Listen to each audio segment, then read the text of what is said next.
Frage, sind eigentlich alle Jungfische empfindlich, wenn sie in ein anderes Becken umgesetzt werden? Wie kann man das umgehen, oder ist das eher Aberglaube in Richtung Bakterienunverträglichkeit? Also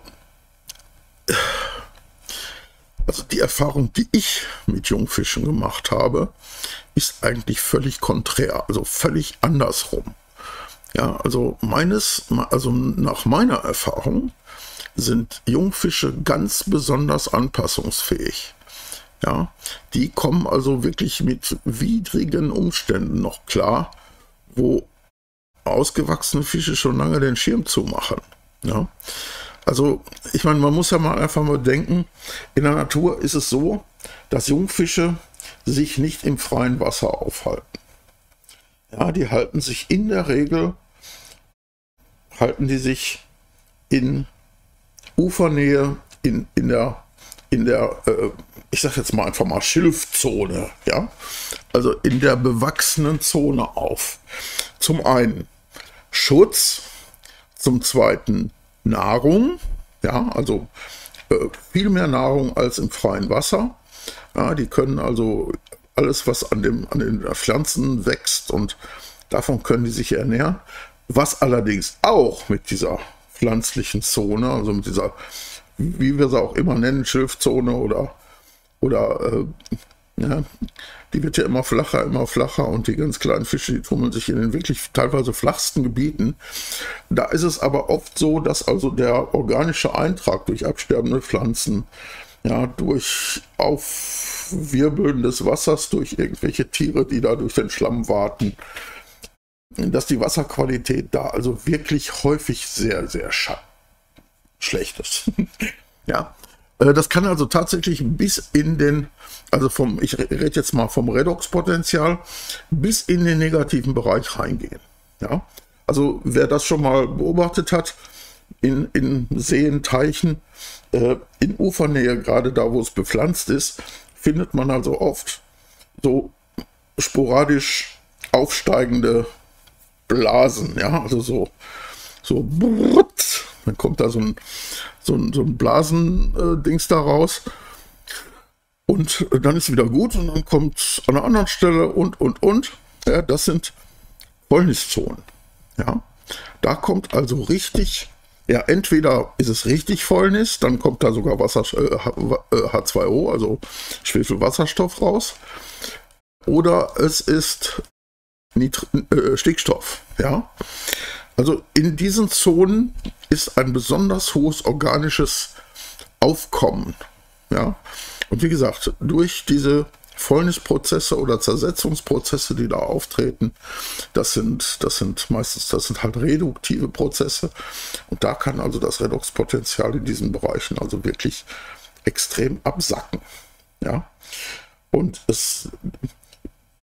wie gesagt, das kann bis in den negativen Bereich reingehen, ja, solange aber der Rest des Gewässers im positiven Bereich bleibt, kippt es nicht. Ja. Aber ich meine, kennen wir ja, es gibt genug Gewässer, die auch im Sommer einfach mal kippen. Ja. Und in den Tropen ist das vermutlich nicht anders. Ja. Und entsprechend die Tiere, die Jungfische, die sich in diesen Bereichen quasi ihre Nahrung holen, sich verstecken und dort in Ruhe aufwachsen, die müssen mit diesen widrigen Umständen halt leben. Ja, und entsprechend ist es so, dass gerade diese Jungfische eigentlich relativ unempfindlich sind. Ja.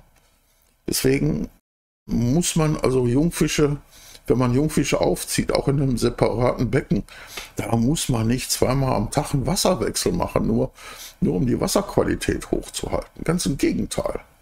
Ja, also in diesen Bereichen, wo also die Wasserqualität nicht so hoch ist, wo ein hoher organischer Eintrag ist, da ist es eben so, dass sich da also unglaublich viel Mikroleben entwickelt. Ja?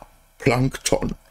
Ja, das kann in schwebender Form sein, wie Pantoffeltierchen, Ziliaten und. Ja, und bis im Algenbereich, also Phytoplankton und. Ja, und die leben eben, ja, wer schon mal einen Heuaufguss gemacht hat, ja, das ist eine ganz schön stinkende Suppe. Ja. Und das ist, da leben unter Umständen sogar die Jungfische drin. Jetzt nicht in deinem Heuaufguss, ja. Wie kommen die da rein? Wäre mal eine gute Idee, das mal auszuprobieren. Also, wie gesagt, Jungfische sind meiner Meinung nach also bedeutend weniger anspruchsvoll an die Wasserqualität als erwachsene Fische. Ne? Das heißt natürlich jetzt nicht, dass du deine Fische, deine Junge in Gülle aufziehen sollst. Ne? Das ist natürlich jetzt nicht. Aber man muss die Tiere nicht so steril halten, ja, nicht so arm, so keimarm, ne? Wie es immer empfohlen wird. Und UV-Gerät hier und Wasserwechsel da, kein Bodengrund, immer nach dem Füttern absaugen und so eine Schitte, ja. Auf das Thema bin ich schon oft eingegangen, ja, das geht so auch Richtung Bakterienunverträglichkeit, ne?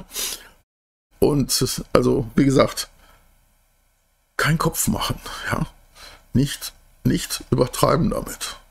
Lass den Jungfischen, lass die auch mal in einer schlechteren Wasserqualität schwimmen. Umso stärker wird das Immunsystem, umso besser, ja, umso besser werden die Tiere nachher, wenn sie ausgewachsen sind. Ja, also die Tiere sind dann, naja, fast unkaputtbar. Ne? Also macht euch mal einen Kopf drüber. Ne? Vielleicht ist da ja was dran. Ne?